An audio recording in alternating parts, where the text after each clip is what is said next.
родился на день Святого Феликса, да, 30 мая. И это, конечно, момент вызначальный. Раньше не святковали день народжения, да, а святковали день именин. Вот это свято, то есть менавіта человек не себе святковал, а то, что он народился в день этого святого, и ты мусишь нібито уславляти свого патрона. А святий Фелікс, до речі, це один із святих, який помер своєю смертю. От чомусь щасливчик, да, перекладається. Ну, Фелікс це докладно щасливчик.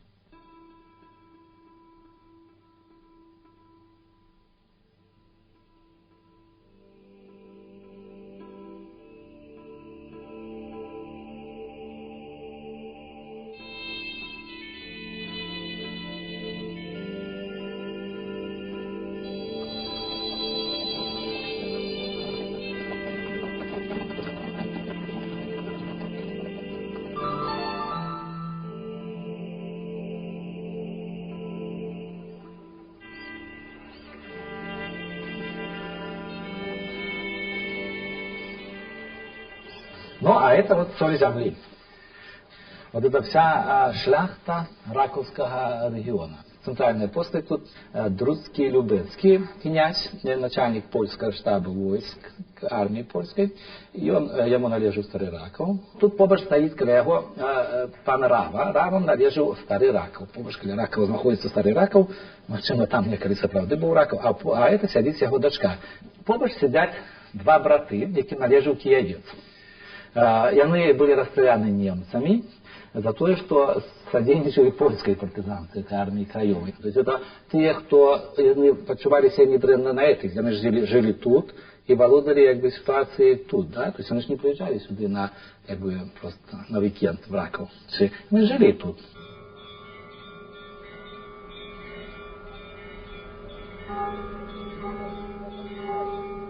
Здесь были уникально красивые после войны базары. И базары были не тем, что там много было продуктов, то, что не было в Минске или там в других городах.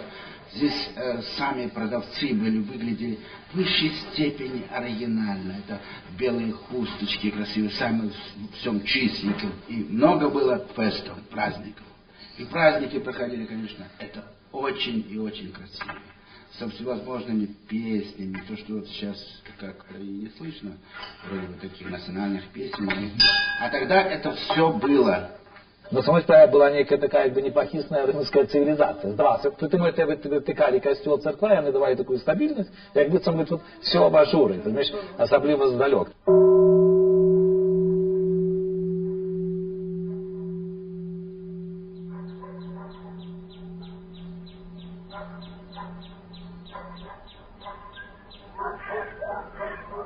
Есть таким образом, как прописка. Я никогда не менял раковской прописки. Потому что тогда все имкнулись приписаться в город, это лечилось нормально. Вместе из вёски. То есть я жил в городах, а я имел часовую прописку. В тех городах я никогда не имкнулся отримать сталую прописку, хоть были и пропановые, кажется, и махчимости. То есть я разумел, что когда я поменяю прописку, то я уже не вертаюсь в Раков. Вот когда я в школе учился, у нас Живая гора на Плетей, там на Волгоградской, и всегда знали, Филя это раковский. Но Филя, конечно, был раковским, да. Остался. Мне остался ураженный, когда я приехал в школу, да, ну и размовлял уже на мове, и мне сказали, что тогда это был, знаешь, колхозник. То я покрыл все буракой, был совхоз. Я решил, что я совхозник. То есть я сказал, я совхозник, пробачьте. То есть згодом, напевно, я так отчуваю, там запал заразил воспитательницу.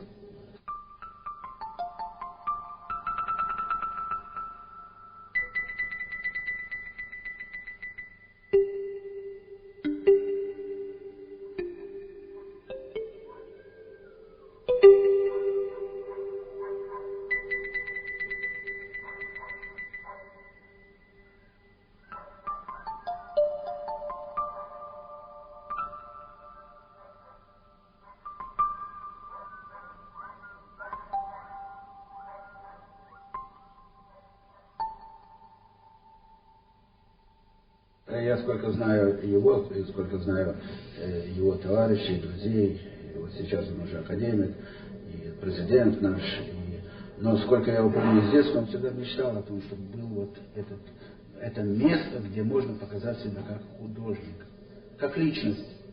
Дом для меня, да, это вот намалевать хорошую картину, да, то есть это с таким же, ну, то есть подходом, то есть, как любую картину, это же не так просто здається, это здається просто она зроблена. А в принципе нагрузка такая самая, задумать, да, то есть, ну, той же процесс, придумать, да, раскласть силы, повкалывать.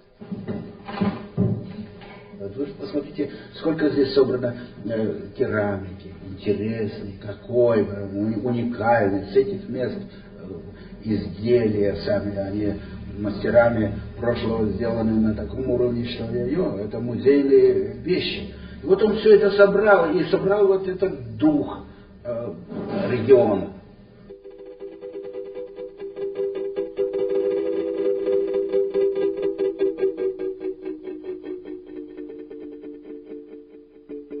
Это раковская, да, Мадонна, Венера. Есть в Греции, значится, и у нас повинна быть в Ракове своя. Это уникальная пластика, тут любые. Красоты. Да. Здесь внимательно посмотрите, если так смотреть, грудная клетка, как вот... Смоделировано по всем законам великого какой красивый. Да. В Германии были водолеи. Это вот 12 стагоддзя, это славутые водолеи, якія мы ведаем по этой романской культуры. И эта практика фактично, бачите, она атрымала досконалое развитие в керамике, бо то было мастацтво железное, мы ведаем, это вся их романскую эту культуру, а это в ракове, хотя пропорции здесь померы, человечьи, бачите, это ровно столько, сколько ты можешь налить и поднять, как не провалиться. Ай-яй-яй! За это буде атата. Не можна чапати. От, до речі, тих, хто пів. От тип, якого откопав я так само на городі, то, що ми бачимо, да, от на старожитних мініатюрах так називаємо Радзивіловського літописа, Усіслав Чародей там, і так далі, от таких от шапочках. Да? А ось супниця. Да? 1874 года. Да? То есть мы кажем про то, что ранее люди относились до життя абыякова и ели... Да, ели абы что и забыть чего. Посуда черная, ну, это случайно, что мы выявляем. А это звычайная супница. Сегодня суп не наливались в это. Да? То есть суп бахнули с кастрюли в миску, и живи ты, человек, счастливо.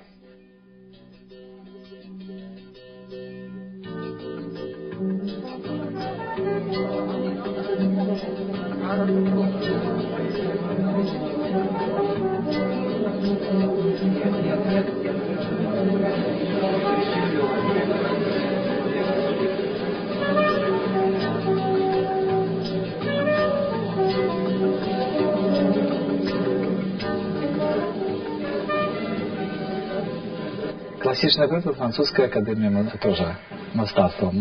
Она утворена в 1794 году. И до сегодняшнего часу, 200 годов, она святкавала юбилей, она находится в статусе громадской академии. И когда они сегодня избираются в роду этой академии с собой, то, что они принимают, это одразу вводится в рамок закона.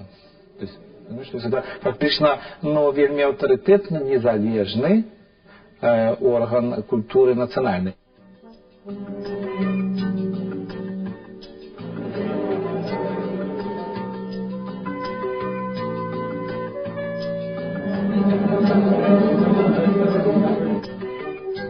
Нашим гостем является президент Белорусской академии выявленчего мастацтва Феликс Юзепович Янушкевич. Про нашу академию мы 5 годов наступного года будем святкувати. Это, в принципе, уже термин. Он фактично зараз іде такий момент,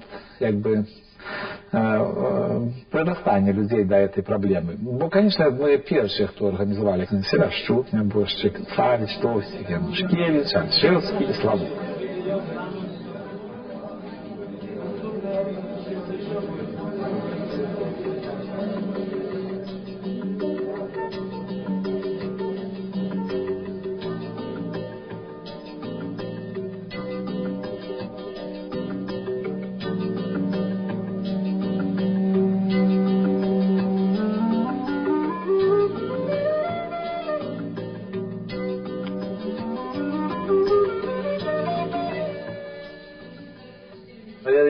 Ты что, а бусяка ты Ляле дать можешь? Ляле, слабо?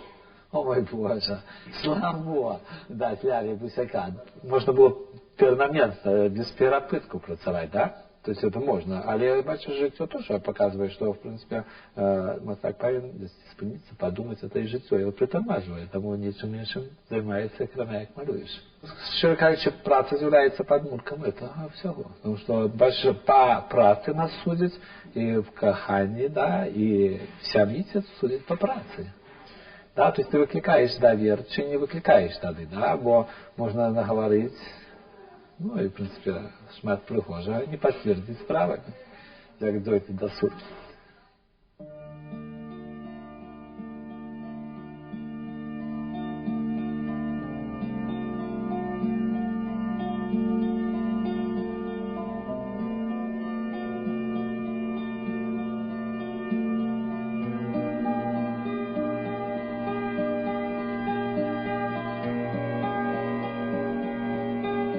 Место мастаков это было ранее храмы.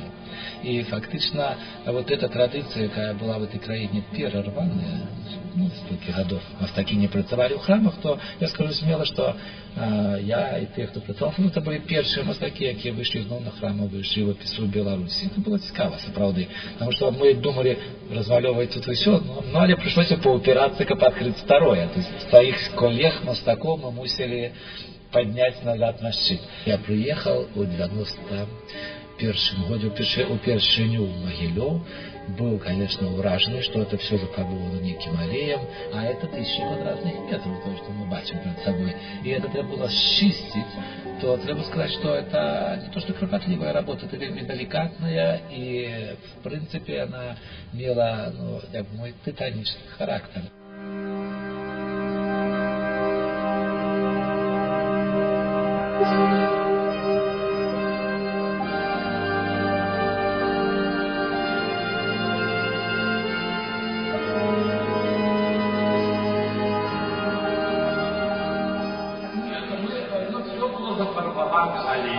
Мы бачим на этих плитках, да, вот на подконтрольные такие лавки зеленые, да, то есть они и натуры, это были все закрыто, все абсолютно, и это было закрыто, то есть он осталось белое сверху, такая лавка. Но это, в принципе, где-то, тут можно лепить, вот они, то есть это все было подалее. Я думаю, что вот эта реставрация этого костюма, это открытие 20 доходит для Беларуси. Просто это тихо, ну так как бы, это внимание, равно по значению аутентичности Беларуси.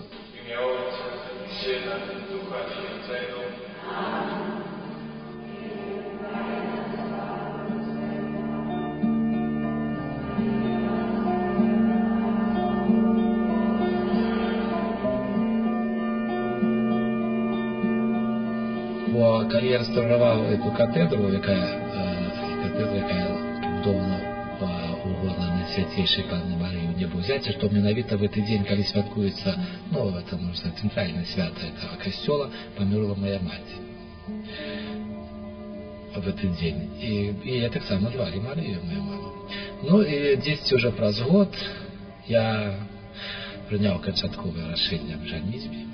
Свой шлюб я брал навіть в этой катедре, она уже была полностью обновлена, приехали мои сябры мастаки, уже была утворена академия. Это, я думаю, был такий важный момент пережиття, брать шлюб у храме, зробленным самим собой.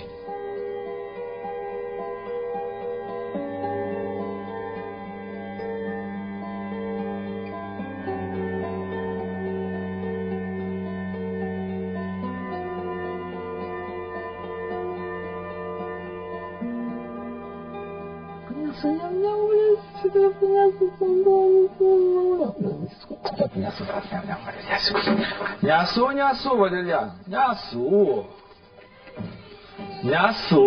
нясу, каток, но, а вон ням-ням, а ты плачешь, а чего плакать?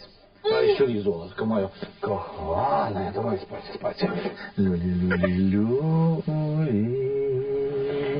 пошел кот по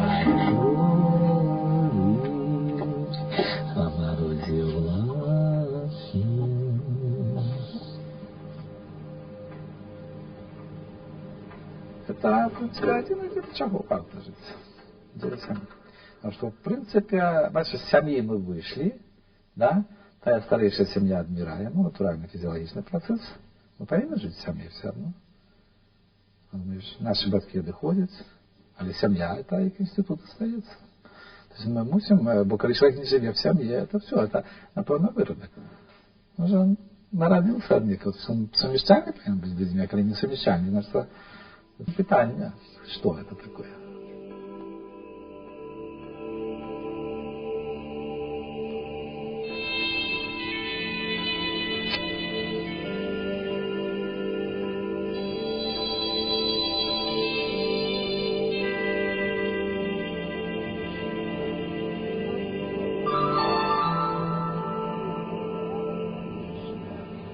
Витай, Мария, полная радости, Пан с тобою, благословенная ты между женщинами.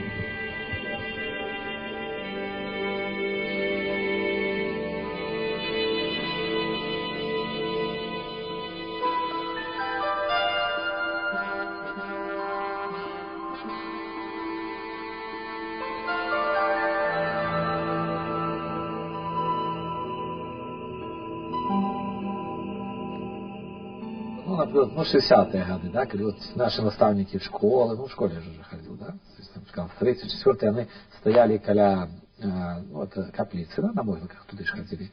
І, в принципі, всіх дітей отлавливали. То есть, это, значит, виноваты отымываются батьки, які, ты, само собой, все про то, тоже на линейце в школе.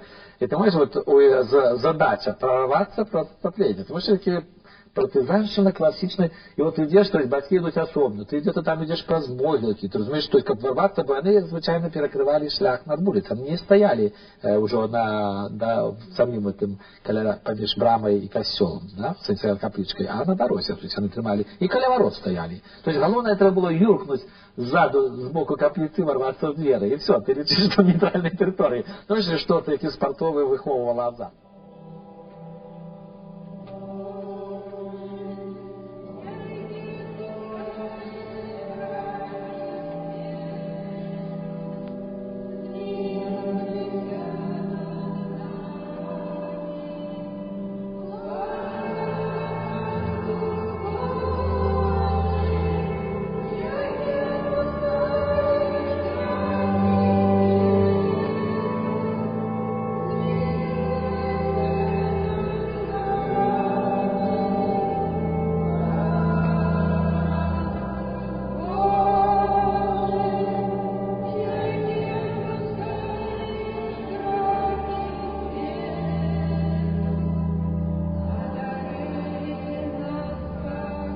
Там в костюме был свой детенок, понимаешь? То есть это абсолютно для меня все скульптуры, все картинки, это все было проглажено.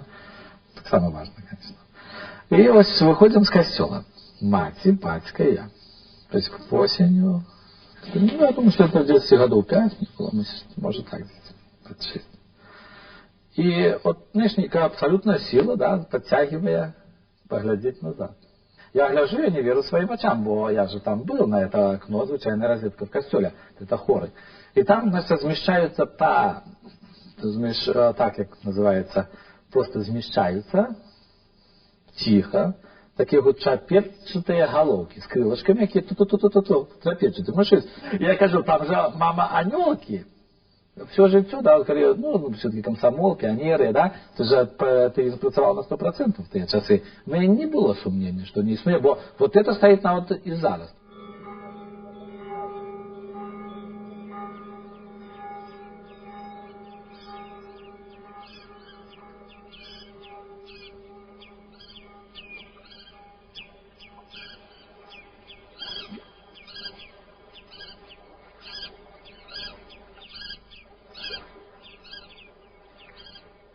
Вот менавіта глядишь строй кольоровый, солнце всходит у нас и в любой іншій країні. Какая разница поміж Германией и нашей краиной, такая же зеленая и так далее. Не так всходит солнце, знаешь. То есть оно ранее всходит у них, ты знаешь, и все. И от этого, бачишь, тут позднее оно заходит, и все по іншому кольору, знаешь. Это цікавий феномен. Чи в Польщі навіть 2 години розниці. А если пиролецкие их подобные, все. Но как только уявишь, что у них в 3 годины встает солнце, то нас все одразу плывут, ты знаешь. В другие краины мы же проехали. Нормально. Это все инше.